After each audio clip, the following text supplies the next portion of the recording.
Troisième temps de notre série Relire la Révolution française, alors qu'une nouvelle représentation cinématographique de cette révolution sort ce matin en salle, celle de Pierre Schoeller, l'auteur de Un peuple et son roi.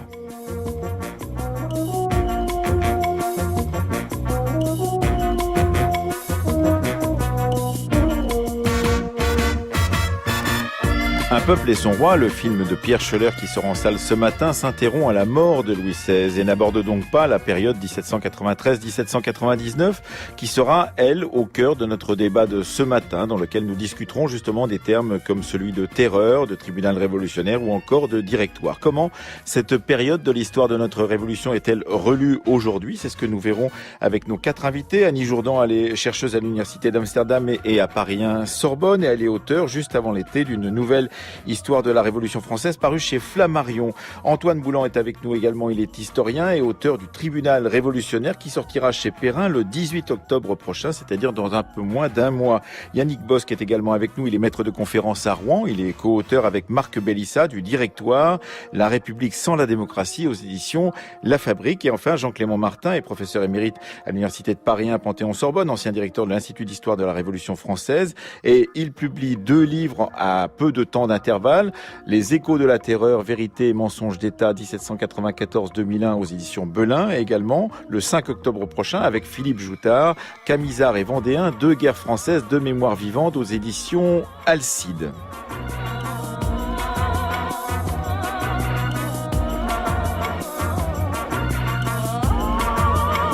Radio France dans cette bonne...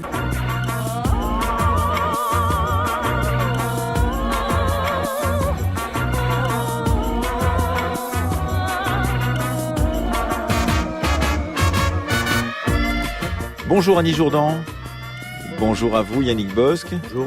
Bonjour à vous Antoine Boulan. Bonjour Annie Jourdan. Et bonjour Jean-Clément Martin. Vous êtes en duplex avec Bonjour. nous depuis les studios de Radio France dans cette bonne ville de Poitiers qui nous réunit l'un et l'autre. Et vous êtes donc Jean-Clément Martin, l'auteur de 2 livres qui viennent de sortir. Dans l'un d'entre eux, sur les échos de la terreur chez Belin, vous nous expliquez un peu ce que nous disait hier Antonino De Francesco à propos de son travail sur l'historiographie de la Révolution française depuis 200 ans, que les temps ont changé, c'est-à-dire qu'on ne parle peut-être plus de la Révolution française de la même manière qu'on en parlait, mettons dans les années 60 ou dans les années 70. Qu'est-ce que vous voulez dire en disant les temps ont changé?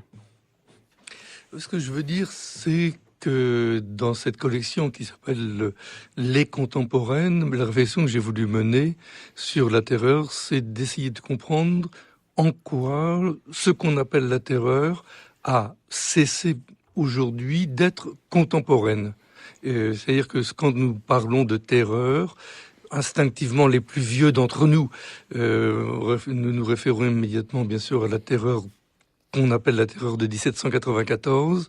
En définitive, ce qui se passe aujourd'hui, et peut-être depuis le début du XXe siècle et sûrement après 2001, c'est de penser que la terreur a perdu, comme je l'écris en fin de livre, sa majuscule, que nous sommes rentrés dans un autre type de terreur, et ce livre essaie de montrer exactement quand la désignation de terreur est née, c'est-à-dire très précisément un mois après la mort de Robespierre. Grâce ou à cause de Tallien?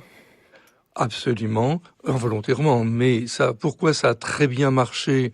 Parce que tout le 19e siècle et le 20e siècle, pour des raisons esthétiques, pour des raisons philosophiques, qu'on pense à Hegel, mais aussi pour des raisons religieuses, a continuellement réanimé cette désignation de la terreur, avant que, depuis, grosso modo, la terreur de la Première Guerre mondiale, des guerres coloniales, et notamment en Afrique, mais enfin les problèmes liés au totalitarisme fassent que le mot terreur commence à se diluer, change de sens, et puis ce qui s'est passé depuis 2001 avec cette expansion du terrorisme fait, me semble-t-il, que cette terreur qui nous a marqués, autour de laquelle nous avons constitué une culture, eh bien, cette terreur-là nous s'éloigne et qu'elle sort de notre champ culturel. D'autant que certains ou certaines, comme vous, Annie Jourdan, mettent un S à cette terreur, enlèvent la majuscule et disent il y a des terreurs diverses et variées, comme pour relativiser l'exceptionnalité du moment de la terreur, en parlant de terreur réplique, par exemple, à propos de l'assassinat de Lepelletier en janvier 1793, ou encore de celui de Marat, donc, et en évoquant une terreur royaliste ou une terreur royale, dites-vous, Annie Jourdan. Oui, on l'oublie un peu trop souvent, la terreur royale. C'est le terme des contemporains, du reste. C'est pas moi qui l'ai inventé. Les contemporains parlaient de terreur royale ou de terreur royaliste. Mais je voudrais revenir sur les temps qui ont changé. Les temps n'ont pas changé, en tout cas sur l'interprétation des événements révolutionnaires. Oui, mais... On croit toujours en la terreur, on écrit toujours la terreur avec une majuscule, alors qu'en effet, à mon avis, d'après mes recherches, la terreur devrait être en minuscule avec un S, puisqu'il y a des terreurs diverses et variées, comme je dis, qui émanent soit de royalistes, soit de la cour, soit des princes de sang, soit des provinciaux, parce qu'il y a aussi une terreur dans les départements. Oui, mais en disant cela, évidemment, vous savez bien que vous allez être la cible de ceux qui pensent qu'il y a justement un moment de la Grande Terreur en particulier, et que ce moment est un moment exceptionnel qu'il ne faut pas justement relativiser en y mettant un petit T ou des S. Oui, mais au lieu de l'appeler terreur, on devrait l'appeler, comme le fait Jean-Clément Martin du reste, gouvernement d'exception, gouvernement de salut public, qui reprend en main justement ces terreurs, qui reprend en main la situation pour éviter ces terreurs diverses et variées. Parce que, dites-vous, et c'est ce que vous tentez d'expliquer dans votre nouvelle histoire de la Révolution française chez Flammarion, eh bien, il faut repenser cette question à partir de ce prisme de l'unité que souhaitait justement le gouvernement révolutionnaire, qui ne voulait pas justement de factions, de divisions, et qui va être pris dans cette logique justement des factions et des divisions, et qui va les régler, ces factions, par la répression féroce qu'on a pu connaître justement entre 1793 et 1794. La répression féroce, c'est un grand mot, parce qu'il y avait tout de même des barrières contre une répression féroce. Ce qui était féroce, c'était les assassinats qui se produisaient dans les départements, comme à Nîmes, par exemple. Ça a commencé en 1790, avec la bagarre de Nîmes. En même temps que se déroulait donc justement cet épisode dit de la terreur avec un grand T, on installait ou on instaurait un tribunal d'exception. Antoine Boulan, votre livre paraît très bientôt chez Perrin, puisqu'il paraîtra le 18 octobre sur le tribunal révolutionnaire, et vous essayez dans ce livre d'analyser avec à nouveau frais, pourrait-on dire, ce qu'a été véritablement ce tribunal révolutionnaire, sur lequel vous dites, c'est curieux, il n'y a pas eu beaucoup d'ouvrages qui ont été publiés sur ce tribunal révolutionnaire, et vous vous attaquez donc à ce qu'il a fait, ce qu'on a dit qu'il avait fait, ses prédécesseurs, et en particulier ce tribunal qui est instauré après les journées du 10 août 1792, le tribunal du 17 août, et qui tous mettent en place justement une justice d'exception, mais qui n'est pas totalement exceptionnelle, dites-vous. Ce tribunal révolutionnaire, effectivement, est, je dirais, connu de tous, enfin, dans ce qu'on appelle traditionnellement la mémoire collective. Tout le monde a entendu parler à un moment ou à un autre du tribunal révolutionnaire et de son fameux accusateur public, Antoine Quentin Fouquier-Tinville, au point qu'aujourd'hui, dans le monde judiciaire, on se traite encore de Fouquier-Tinville lorsqu'on veut se dénoncer mutuellement. Ce tribunal, effectivement, a fait l'objet de relativement peu de travaux, avec des connotations tantôt très anecdotiques, parce qu'effectivement, la manière dont le tribunal a agi a pu exciter certaines imaginations nostalgiques d'un point de vue ou d'un autre, ou de travaux qui n'étaient pas véritablement scientifiques. L'ouvrage le plus ancien, qui est encore celui dans lequel on peut puiser, à mon avis, avec le plus de bonheur, de la fin du 18e. C'est un vieux livre de 1880 qui a été publié en 6 tomes, 3000 pages par l'historien Henri Vallon, qui a dépouillé la totalité ou la quasi-totalité des dossiers d'instruction et des dossiers d'audience durant la période terroriste, qui va donc de la première audience du tribunal le 6 avril 1793 à sa dernière audience le 27 juillet, avant que les robespierristes eux-mêmes ne comparaissent en un temps record d'ailleurs, puisque une simple constatation d'identité suffisait devant le tribunal. Donc ça fait plus de 4000 prévenus qui ont effectivement comparu sur les bancs du tribunal révolutionnaire. Et lorsqu'on voit dans le détail les raisons, les motifs, les chefs d'inculpation qui ont fait que ces milliers d'individus anonymes, pour l'immense majorité d'entre eux, ont comparu, là, je pense quand même que l'on peut distinguer ce que Madame Jourdan appelait tout à l'heure une certaine férocité. C'est-à-dire que tout dépend du curseur que l'on met sur le terme férocité. Est-ce qu'on parle de nombre?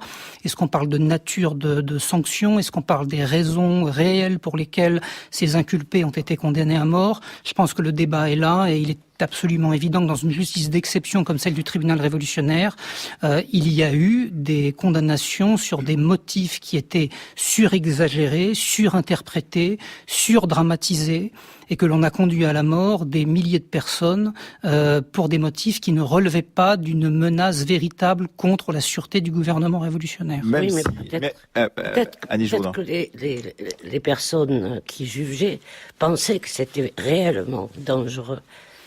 Je pense qu'il y a un problème psychologique qu'il faudrait pas ignorer. Oui, ben c'est tout le débat. C'est-à-dire que on revient un petit peu sur ce débat entre la terreur née des circonstances et la terreur née d'un système de pouvoir, d'un système de gouvernement généré lui-même par une dynamique révolutionnaire consistant à fabriquer des ennemis, car la révolution... Mais il y avait des ennemis, c'est ça le Voilà, problème. alors il y en avait. Bien sûr, on ne va pas nier la contre-révolution et l'anti-révolution, qui sont deux phénomènes différents mais complémentaires, sont des réalités absolument objectives qu'il n'est pas question de nier. Mais je pense que ces circonstances ont été un révélateur et je dirais un démultiplicateur de cette notion de suspicion, de suspect, de contre-révolutionnaire qui a amené... D'ennemis du peuple. Aussi. D'ennemis du peuple. Alors ça, c'est un concept qui apparaît plutôt dans le fameux décret du 10 juin 1794 du 22 prieur Arlande II que Madame Journon connaît bien. Mais c'est vrai que il y a, je pense, dans ce processus révolutionnaire, quelque chose qui fait que ces révolutionnaires se définissent autant par des valeurs auxquelles ils adhèrent que par des valeurs et des individus qu'ils combattent. Et Saint-Just avait dit la République, c'est la destruction totale de ce qui lui est opposé. Je pense que la Révolution se définit aussi, pas seulement, mais aussi par cette différence qu'elle marque vis-à-vis de ses adversaires et de la répression qu'elle mène à leur égard pour se définir. Vous voyez, Jean-Clément Martin, que c'est pas fini, hein. Oui. Non. Mais que les temps ont pas tellement changé, on arrive quand même à s'étriper autour du tribunal révolutionnaire ou de la terreur. Oui. Si vous me permettez, c'est vrai, vous avez raison, on s'étripe, mais je pense qu'on s'étripe à tort, pour le dire les choses simplement. Il me semble impossible de qualifier la période qui s'arrête grosso modo en juillet 1794 de période terroriste. Le mot n'existe pas. Moi, je veux bien tout ce qu'on veut. Mais entre la confusion de la désignation et l'emploi des mots d'une façon imprécise, il y a quelque chose qu'il faut marquer fermement. Les révolutionnaires de la Convention, Robespierre en fait partie, se sont opposés à ce qu'un régime de terreur existe. On n'y peut rien, c'est comme ça. Le problème est que précisément un mois après, Talien va imposer l'idée que tout s'appelle terreur et que c'est Robespierre qui en est responsable. Ce qui s'est passé avec le tribunal révolutionnaire, c'est qu'on le veuille ou non, une amélioration par rapport à la violence féroce qui avait eu lieu notamment en province et notamment à Nantes. Le tribunal révolutionnaire, au moins jusqu'en mai 1794, est un tribunal qui juge avec modération par rapport à ce qui s'était passé à Lyon et à Nantes. Ce qui se passe après juin 1794, c'est un emballement qu'on connaît bien, provoqué par Vadier contre précisément Robespierre. Alors, je crois qu'il est nécessaire de revenir à une analyse factuelle, historienne précise, et à ne pas s'emballer ni sur des questions psychologiques qui n'ont rien à faire ici, ni sur des considérations générales qui n'apportent rien. Mais l'élimination de ses adversaires dans le sang, par exemple, pensant peut-être honnêtement qu'il y a soit des accapareurs, soit des complots, soit des contre-révolutionnaires. On peut peut-être leur accepter cette idée-là. C'est tout de même quelque chose qui est difficile à accepter aujourd'hui. Et quand vous dites, Jean-Clément Martin, que c'est un progrès, je pense que beaucoup de mes auditeurs qui sont de l'autre côté du poste doivent sursauter, en l'occurrence. Non, ce que je veux dire très précisément, c'est qu'entre la violence, on va dire sans culotte, populaire, voilà, risquons le mot, qui s'est déroulée à Bordeaux, à Marseille, à Toulon, à Nantes et à Lyon, jusque dans l'hiver 1793, le tribunal révolutionnaire a constitué vraiment à une amélioration, on prendra le mot avec précaution, mais à une amélioration dans l'établissement de la justice pour éviter, comme l'avait dit Danton, que le peuple soit terrible. C'est abominable. Soyons terribles pour éviter au peuple de l'être. Pour éviter que le peuple de l'être. C'était le 10 mars. Bon.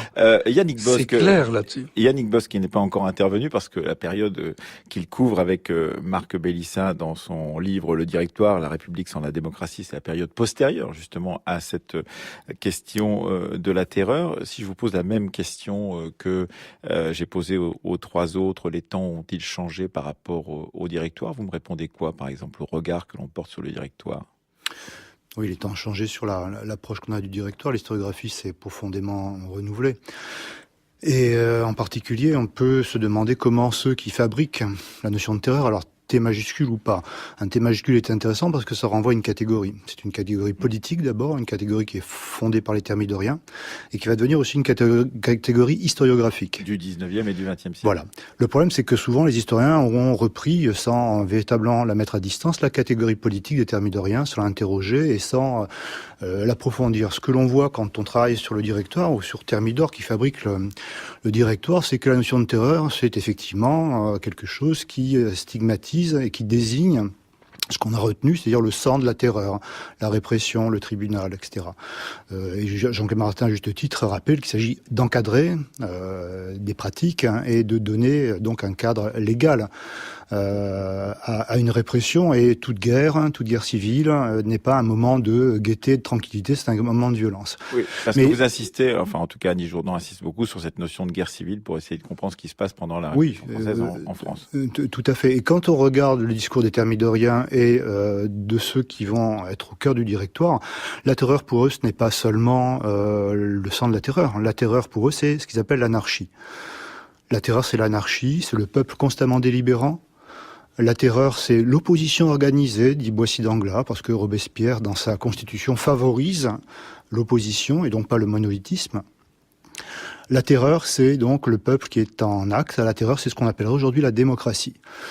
Donc il faut, à mon avis, tenir les deux éléments, et les travaux historiques qui sont faits sur Thermidor et le Directoire nous incitent à le faire, tenir à la fois une terreur qui est celle du sang et une terreur qu'on appelle aujourd'hui la démocratie. Oui, c'est ça qu'il faut interroger. Cette question, effectivement, qui vient des travaux de Rancière, en particulier sur la différence entre démocratie et république, Yannick Bosque. Dans le 18e et sous la Révolution, la distinction ne se fait pas. C'est-à-dire que ce qu'on appelle république et qu'on réduit de manière à mon avis, problématique à une forme de gouvernement qui serait l'opposition à la monarchie. Quand on regarde les sources, la mise en œuvre de la démocratie, c'est ce qui constitue la République. La République est constituée par la mise en œuvre des principes de la Déclaration des droits, même dans le tribunal révolutionnaire ou même dans ce qu'on appelle la terreur. Il s'agit de mettre en œuvre les droits de l'homme. Et je finirai là-dessus. Pour cette première intervention, je rappellerai que pour les thermidoriens, et qu'un certain nombre de politiques du Directoire l'affirment également, la terreur n'est pas la négation des droits de l'homme. La terreur est inscrite dans les droits de l'homme. La terreur, c'est ce qui est mis en œuvre dès 89. C'est-à-dire dans la critique, il faut bien préciser pour nos auditeurs, dans la critique que font les thermidoriens de cette période de la terreur, ils mettent d'une certaine façon, ils jettent le bébé avec l'eau du bain, c'est-à-dire que la déclaration des droits de l'homme conduit inévitablement à cet épisode qu'on a appelé terreur. C'est ce que vous expliquez avec Marc Bélissin. Voilà. Et donc ils voudraient supprimer tout cet épisode de la Révolution française parce que tout compte fait, ça ne convient pas à ce que vous appelez la République marchande ou la République république bourgeoise qui s'instaure à partir du moment du directoire, c'est cela? Oui, là, ce que Boris d'Anglais appelle la république des propriétaires. Hein. Voilà, c'est-à-dire quand on lit ces sources et les travaux, vous parlez des nouveautés autour de ces approches-là, les travaux sur Thermidor ou le directoire montrent que la déclaration des droits, donc étant non pas vue comme ce qu'on a aujourd'hui en tête, c'est-à-dire une espèce de prêt à penser libéral au sens économique du terme, où on libérerait l'individu et sa capacité à entreprendre, mais on est au contraire devant un dispositif qui favorise la démocratie, qui favorise l'égalité et qui est lu à l'époque comme terroriste. Oui, mais eux ne la suppriment pas, les directoriaux. C'est Napoléon qui la supprime. Non, mais il fabrique une déclaration 95 qui est totalement vidée de son contenu. Par rapport à la Constitution de l'an 3, expliquez-vous avec Marc Bélissa, Absolument. Yannick Bosque. Peuple français, peuple de frères, peux-tu voir sans frémir d'horreur le crime arbore et les bannières du carnage et de la terreur? Tu souffres qu'une horde atroce et d'assassins et de brigands souille par son souffle féroce le territoire des vivants.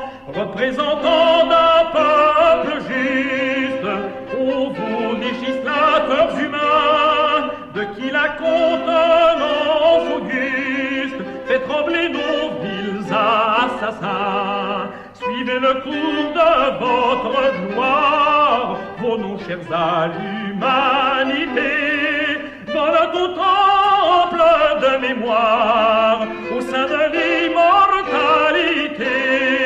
À qui périssent ces infâmes et ces égorgeurs dévorants qui portent au fond de leur âme le crime et l'amour des tyrans. Manne plaintive de l'innocence, apaisez-vous dans vos tombeaux. Le jour tardif de la vengeance fait enfin pâlir vos bourreaux.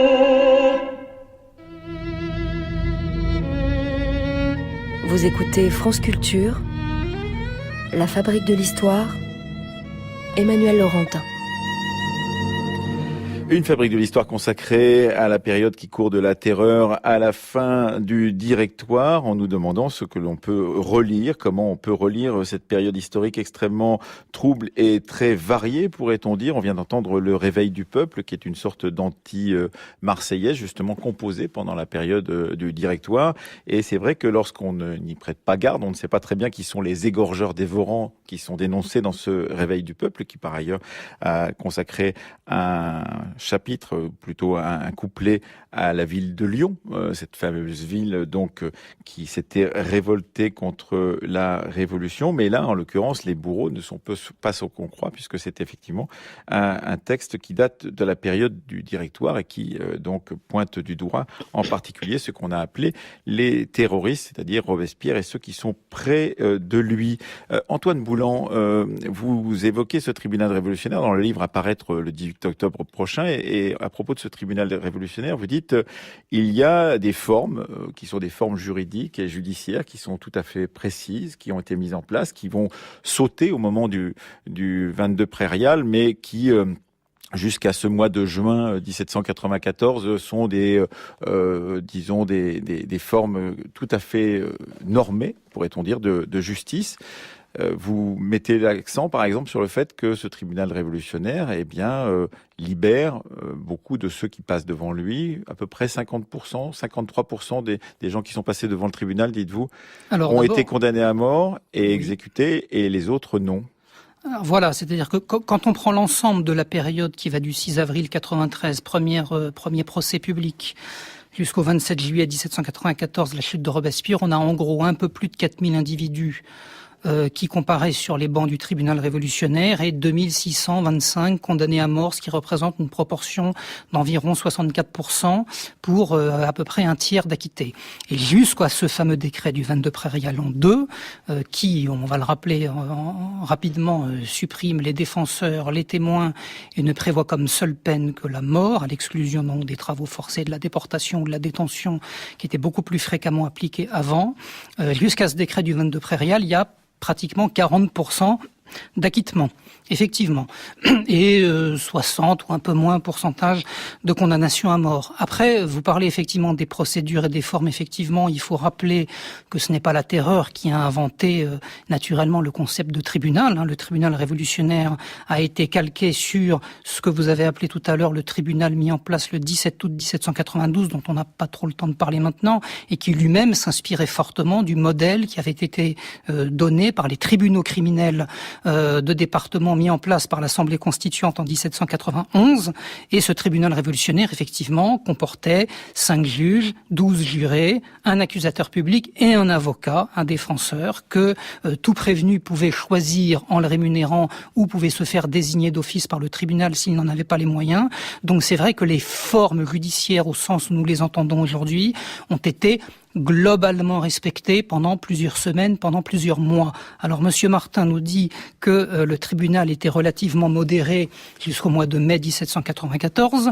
Je rappellerai quand même que la Convention a voté un décret le 29 octobre 1793 au moment du procès des Girondins, qui décrétait que les jurés du tribunal pouvaient se déclarer éclairés au bout du matin de la 4e audience s'ils pensaient que leur conviction était faite. Et à partir du moment où leur conviction était faite, il n'y avait plus de plaidoirie de la défense, il n'y avait plus d'audition de témoins et la sentence était rendue immédiatement. Ce n'est pas exactement ce que j'appelle le respect d'une procédure judiciaire normale. Monsieur Martin et donc Madame Jourdan, puisque Monsieur Martin et Madame Jourdan veulent vous répondre, Antoine Boulan. Monsieur Martin, brièvement.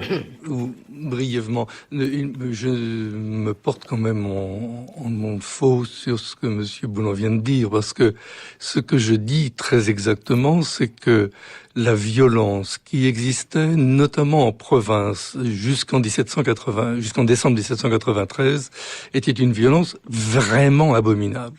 Et que ce qui s'est passé... Vous voulez dire les règlements de compte, comment pourrait-on appeler ça les fusillades, les massacres, les exécutions sommaires, etc., et notamment qui se passent à Lyon et à Nantes. Enfin bon, je pense que là-dessus, tout le monde est bien d'accord là-dessus. C'est affreux ce qui se passe. Bon, et le respect des formes juridiques n'existe pas, notamment dans les commissions militaires.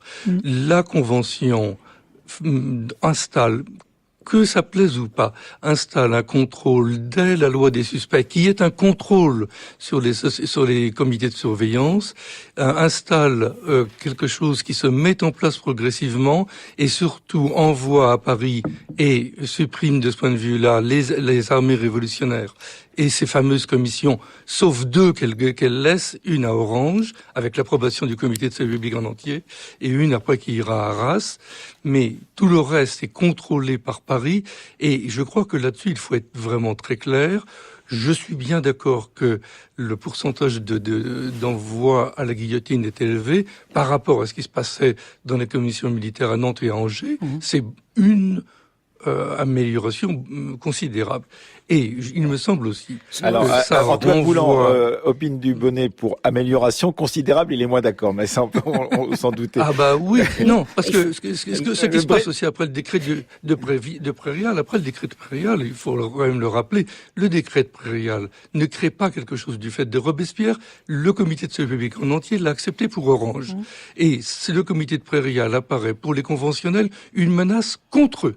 Bon, et c'est à partir de cela, notamment, que Vadier va lancer avec Fouquier-Tinville cette opération de purge dans les prisons pour mettre sur le dos de Robespierre la nausée de la guillotine et envoyer le plus grand nombre de prisonniers à la guillotine. Donc là aussi, il faut pas oublier ce phénomène-là, qui est abominable. Alors là, on abandonne les formes, mais on est rentré dans le complot contre Robespierre qui change totalement la donnée. D'accord. Annie Jourdan.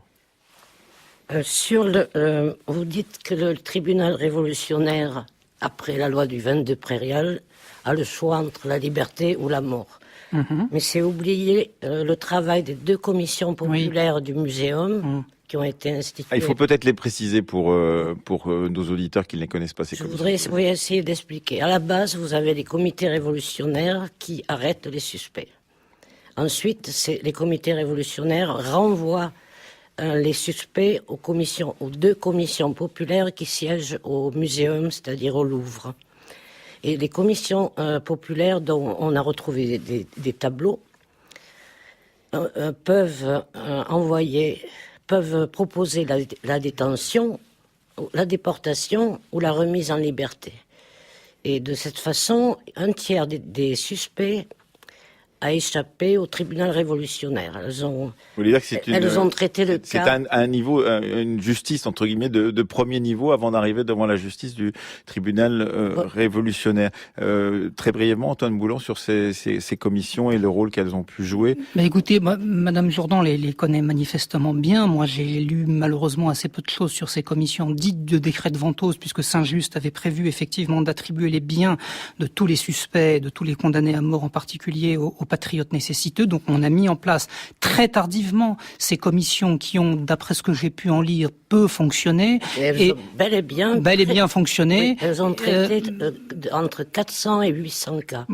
Mais les tableaux sont encore, on peut les retrouver aux archives. Oui, mais il faut retourner aux sources. Mais la seule chose, moi qui me gêne là-dedans, mais peut-être que vous aurez une explication à fournir, c'est que lorsque Georges Couthon, le député montagnard, a présenté le rapport sur le décret du 22 Prairial en 2 à la Convention, il n'a fait strictement aucune allusion à ces commissions. Il n'a absolument pas présenté le décret du 22 Prairial supprimant les défenseurs et les témoins au tribunal révolutionnaire comme l'aboutissement de ces commissions. Non, parce que ça allait de soi.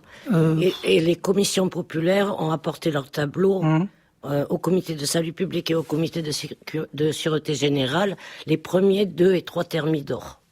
Alors, on va pas bel et bien rentrer sur ces points qui ne sont pas des points de détail, mais ces points très précis pour nos auditeurs, puisque vous mentionnez, Yannick Bosse, dans votre livre sur le directoire, qui vient de paraître aux éditions La Fabrique, que, disons, ceux qui instaurent ce directoire, après cette période dite de la terreur, prennent en bloc tout ce qui s'est passé entre 1789 et 1793, et comme le dit Boissy d'Anglas, ce sont 6 années qui ont duré 6 siècles, donc d'une certaine façon, ils veulent se débarrasser, dites-vous, c'est comme ça que vous le présentez dans votre livre avec Marc Bélissa, ils veulent se débarrasser de la totalité de cette période révolutionnaire et pas simplement de cette période dite de la terreur.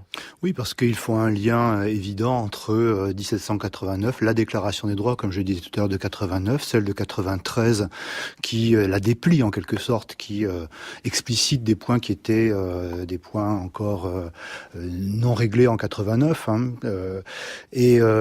Pour donner un exemple très très parlant, Jérémy Bentham, qui est en France à l'époque, qui est un des fondateurs de l'utilitarisme, en 1795 dit le langage de la terreur. Donc au moment où les thermidoriens rompent avec les principes de la déclaration de 89, Bentham dit le langage de la terreur est dans l'article 2 de la déclaration des droits de 1789. Le but de toute association politique est de garantir les droits imprescriptibles de l'homme. Pour Bentham, républicain, qui va totalement dans le sens des thermidoriens, qui partagent parfaitement leur thèse. Pour Bentham, placé à gauche, du point de vue de l'histoire des idées, clairement, la déclaration de 89 est la matrice du langage totalitaire. C'est-à-dire qu'en gros, le peuple a pris au sérieux ces principes et le gouvernement est soumis à cette logique-là. Le gouvernement révolutionnaire est soumis à cette logique-là et le fait de prendre au sérieux la démocratie, de mettre en œuvre les principes de la déclaration de droits engendre obligatoirement ce qu'on a connu et qu'on a appelé, et qu'on appelle à cette époque-là, qu'on commence à appeler la terreur. Et que Robespierre n'appelle pas terreur du tout, bien sûr. Ce que vous pointez du doigt dans votre travail avec Marc Bélissa, c'est justement cette distinction, et d'ailleurs c'est le cas aussi de tous les autres présents ici autour de cette table, entre le gouvernement et ce peuple mouvant qui veut, dites-vous Yannick Bosse, que la démocratie, qui veut pouvoir décider, hormis les décisions qui seraient prises dans leur sein par ceux qui sont nommés au gouvernement, comme le comité de salut public par exemple. Oui, disons que là, Il y a dans la Révolution française des représentants du peuple qui essayent de traduire en loi un désir de justice qui se manifeste dès 1789. On parle de répression, mais il faut se rappeler que la loi martiale, c'est au tout début de la Révolution française, en octobre 89, et il va y avoir des jacqueries paysannes massives qui vont être massivement réprimées, où ils demandent des droits, l'application des principes de la Déclaration des droits, et on leur envoie la troupe, quoi. Enfin, les gardes nationaux. Donc il y a une forte répression. Il y a aussi, du point de vue du débat d'Assemblée, des positions politique. Certains pensent qu'il faut mettre le peuple à distance, que la souveraineté finalement est dans les mains des représentants. D'autres pensent que le peuple reste le souverain. Démocratie directe ou démocratie représentative. C'est pas les catégories qu'on emploie à l'époque. Bien sûr, mais on est toujours dans de la représentation. Toujours. Voilà. Simplement, est-ce qu'on contrôle cette représentation ou est-ce qu'on délègue totalement les pouvoirs? Les thermidoriens, le directoire est un moment où on va confisquer la souveraineté populaire pour la donner à des experts et à des professionnels de la politique. C'est le vœu de Boissy d'Anglas. Avant, on n'a pas réussi à créer les conditions pour dissocier peuple et souveraineté. Donc on va utiliser ce qu'on va appeler la terreur et ce peuple anarchiste, délibérant, pour en faire un mauvais peuple et construire un bon peuple, celui des contribuables, des honnêtes gens, sur lesquels va pouvoir reposer la politique. Et un type de république, donc, qui n'est pas une démocratie. Antoine Boulan, à propos du tribunal révolutionnaire, vous insistez beaucoup justement sur cette question de rapport entre l'exécutif, ce qu'on appellerait l'exécutif aujourd'hui, et le judiciaire, et les contraintes que l'un fait peser sur l'autre, parce que effectivement, ce comité de salut public va avoir de plus en plus de prétentions, de volonté de mettre la main sur ce tribunal révolutionnaire, va changer la composition de ses membres pour pouvoir aller plutôt dans le sens de cet exécutif et plutôt justement dans ces visions de règlement de compte ou de mise au pas des factions qui, selon les gens du comité de salut public, sont dangereuses pour la façon de faire perdurer la révolution. Antoine Boulan. Oui, je pense qu'il est très important de souligner cette dépendance du tribunal révolutionnaire à l'égard du pouvoir politique. C'est tout à fait fondamental. Le tribunal révolutionnaire est une juridiction d'exception à caractère politique qui jugeait sans appel. Il faut d'ailleurs le dire, c'est important. Il n'y avait pas de recours au tribunal de cassation instauré en 1790, ce qui fait de cette juridiction une juridiction d'exception. Mais il y a effectivement des signes tout à fait tangibles qui plaident en faveur de cette dépendance de ce tribunal à l'égard du gouvernement. On ne peut absolument pas parler naturellement d'indépendance judiciaire. Quand on parle de justice d'exception, Vanessa Colaccioni, dans son livre sur la justice d'exception, l'a bien montré, on n'est pas dans les règles de ce qu'on pourrait appeler les règles ordinaires de la morale politique, on est dans autre chose, dans un autre domaine. C'est le moment de l'invention, par exemple, la catégorie de hors de la loi. Voilà, alors c'est à ce moment-là, effectivement, que l'on définit ce concept que Éric de Marie a bien étudié, mais qui est effectivement là plutôt parallèle à la question du tribunal. Il y a un fait, par exemple, tout à fait caractéristique, je ne citerai que celui-là, j'en citerai deux. C'est d'abord la visite que l'accusateur public Fouquier-Tinville rendait tous les soirs au comité de salut public. Au comité de salut public et au comité de sûreté générale qui était responsable de la police politique. Vous imaginez aujourd'hui un président de cour d'assises aller tous les jours à Matignon ou à l'Élysée pour rendre compte des jugements rendus par sa juridiction, c'est impensable. Et le comité de salut public avait spécifiquement demandé à Fouquier-Tinville de lui envoyer régulièrement, premièrement, la liste de toutes les affaires qui étaient amenées à être jugées dans les semaines à venir et de lui envoyer tout aussi régulièrement la liste des individus qui avaient été condamnés à mort par le tribunal. Je l'ai retrouvée, cette liste, elle est aux archives nationales à Pierrefitte, donc ça n'est pas un mythe, c'est une réalité. Donc je pense que ça suffit pour démontrer naturellement que ce tribunal était tout à fait sous la dépendance du gouvernement. On parle de règlement de compte, pourquoi pas, je n'ai pas de preuves tangibles pour vous dire que Robespierre, Billaud-Varenne ou Collot d'Herbois ont expressément demandé à Fouquier-Tinville de condamner tel ou tel individu. Enfin, il me semble quand même relativement évident et lumineux qu'à partir du moment où effectivement l'exécutif demande au tribunal de lui communiquer la liste des individus jugés et condamnés, ça n'est pas pour rien. Yannick Bosc. Pas l'exécutif, le législatif. Et ça change absolument tout. C'est-à-dire que vous voulez dire la Convention ? La Convention.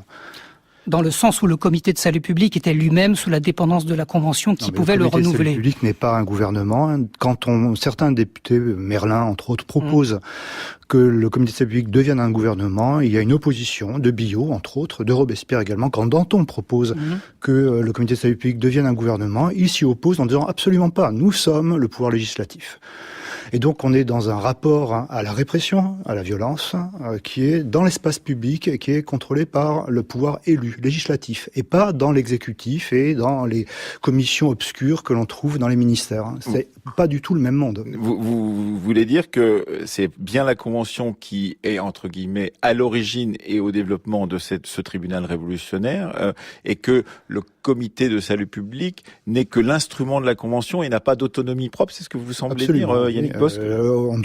Les membres du comité de salut public sont maintenus, responsables dans leur fonction tous les mois. Ils doivent rendre compte, et dès l'instant où Robespierre et d'autres, Couthon, Saint-Just, on ne veut plus les voir, on s'en débarrasse très très vite, comme le rappelait Jean-Clément Martin. Le complot contre Robespierre est extrêmement rapide. Donc c'est fondamental de savoir qu'on est effectivement dans du pouvoir législatif. Et je rappelle également que la Convention est un pouvoir constituant. Et qu'un pouvoir constituant a totalement toute liberté pour générer de la loi et même des lois contraignantes. Ça se voit que vous dialoguez beaucoup avec les juristes, en l'occurrence. Et oui. Parce que Annie Jourdan, sur ces points. Moi, j'aurais aimé relire la Révolution et relire la Terreur à l'aune des autres révolutions de l'époque. Oui, vous êtes spécialiste en particulier de la République batave, et pas simplement. Mais aussi des États-Unis. Les États-Unis. Et vous faites effectivement une sorte de comparaison dans votre nouvelle histoire de la Révolution française chez Flammarion entre ces différentes révolutions. Alors, une comparaison qui, hier, chez Antonino De Francesco, relativisait l'importance de la Révolution française et son exceptionnalité. Et d'une certaine façon, vous faites à peu près le même constat, mais sur la question de la violence en particulier. Je rappelle mon livre aussi qui s'appelait La Révolution, une exception française, avec un point d'interrogation. J'ai été une des premières à montrer l'originalité de de la Révolution batave, des révolutions italiennes ou des révolutions suisses. Mais là, dans ce livre, je m'interroge sur la violence dans les autres révolutions, justement. Est-ce que la France est une exception? Est-ce que la France est la seule à avoir connu la soi-disant terreur? Et les chiffres parlent pour eux-mêmes. Dites-nous. Aux États-Unis, par exemple, il y a plus d'émigrés qu'en France, c'est-à-dire plus de loyalistes qui sont obligés de quitter les États-Unis. Et du point de vue des pertes humaines, tout est proportionnel, bien sûr. On a entre 0,9% et 1,52% de décès dus à la guerre d'indépendance et à la période qui s'ensuit. En France, je peux citer Guénifé, parce qu'il n'est pas, on va pas le soupçonner de marxisme ou de robespierrisme, lui. Guénifé dit, donc 0,9, 1,52 pour les États-Unis, et Guénifé 0,76 à 1,15% pour la France. Oui, mais vous voyez bien que tenter de comparer des choses comme ça, qui sont évidemment des morts, des assassinats, des exécutions, d'un côté et de l'autre, ça peut paraître comme comparer, je ne sais pas, les morts de du maoïsme avec les morts du stalinisme, par exemple. Mais je suis très consciente de ce que je dis. J'avoue que la forme et l'intensité diffèrent, mais la logique est la même, c'est-à-dire qu'on veut éliminer l'adversaire politique. Et dans les républiques bataves les Bataves sont tellement persuadés que c'est la faute de la France s'il y a eu une révolution en Hollande qu'ils ne se sont jamais interrogés sur les violences révolutionnaires, alors qu'il y en a bel et bien eu, et que c'est grâce à l'armée française que ça n'a pas dégénéré. Donc Les luttes partisanes sont partout présentes. Selon vous, même en Suisse. Il faut se poser la question justement de ces confrontations et de cette volonté d'éliminer l'adversaire dans toutes ces révolutions de la même période. La révolution divise la société, c'est tout. Toute révolution est une guerre civile. C'est ce que vous insistez, c'est sur quoi vous insistez dans votre travail, la nouvelle histoire de la Révolution française. Annie Jourdan. Oui, Yannick Bosque et peut-être Jean-Clément Martin qui n'est pas intervenu depuis un certain temps. Oui, simplement pour rappeler que Robespierre dit à un moment donné, fonder la République n'est pas un jeu d'enfant. Rares sont des situations où, rappelle Mathieu, Barrère le dit aussi. Grand historien de la Révolution française, disait que quand on est en train de transférer les propriétés, transférer le pouvoir d'une monarchie qu'il a possédée pendant des siècles et de puissants qui tentent de se l'accaparer au moment de la Révolution française, quand on essaie de toucher à ça, au pouvoir de la bourgeoisie aussi à l'époque, dès l'instant où on touche à ça, il ne faut pas s'attendre à ce qu'ils ne réagissent pas et que les choses se fassent gentiment. Oui, c'est aussi une vision assez léniniste de ce qu'a été cette Révolution française, ce que vous nous dites là, Yannick. Pas forcément léniniste, parce que trotskiste, enfin bon. Non plus. Si, cette idée que la Révolution doit passer forcément par ce stade Elle ne doit pas passer. C'est là où je ne sais pas du tout léniniste. Elle ne doit pas passer. Il n'y a pas de stade nécessaire. Napoléon a dit de très belles choses. C'est vrai, vous le citez dans votre nouvelle histoire de la Révolution. De fait, on s'aperçoit que, et c'est assez logique, que des situations où sont en jeu des biens matériels, des positions de domination, rares sont les dominants qui acceptent gentiment de dire « Ah ben on a déclaré les droits, youpi, on est égaux et tout va bien ». Jean-Clément Martin, brièvement, puis Antoine Boulan. Brièvement, parce que sur cette élimination, il me semble qu'il faudrait partir un peu à l'envers. L'élimination, elle est depuis le début. Tout le monde cherche à arrêter la révolution. Et ce qu'il faut, où on peut être d'accord avec Yannick Bosque sur Thermidor et la lecture du directoire, c'est malgré tout ne pas oublier que Robespierre avait dès mars 1794 éliminé les chefs hébertistes, les avait envoyés à la guillotine, que quelques mois avant, il avait enlevé aussi de la liberté les chefs des enragés, et que c'est bien dans cette lutte-là que le gouvernement révolutionnaire, entre guillemets, celui qui s'appelle gouvernement révolutionnaire, s'était installé, parce que la Convention, et c'est sûr que c'est un pouvoir constituant, mais qui est devenu illégitime, parce qu'il aurait dû être dissous et remplacé par une nouvelle Assemblée. Donc on est bien là dans un jeu... Qui n'est pas d'accord avec vous. Allez-y, oui, mais ça, oui, mais j'y peux rien. Mais on est bien là dans cette lutte continuelle entre les conventionnels et les enragés d'abord, puis les sans-culottes ensuite. Enfin, tous ces gens qui manifestent dans les banquets fraternels. Et Robespierre, à partir précisément de Prairial 1794, est en train, qu'on le veuille ou non, autour de ses amis, les Payan, les Lebas et Henriot et Hermann, en train de prendre le pouvoir à Paris, et les conventionnels autour, y compris Billaud-Varenne, ont peur, et pour moi légitimement, qu'il y ait une prise de pouvoir par Robespierre le 10 Thermidor, au moment où Robespierre devait présider la fête en l'honneur de Barras et de Fiala. Donc, on est dans cette logique d'élimination.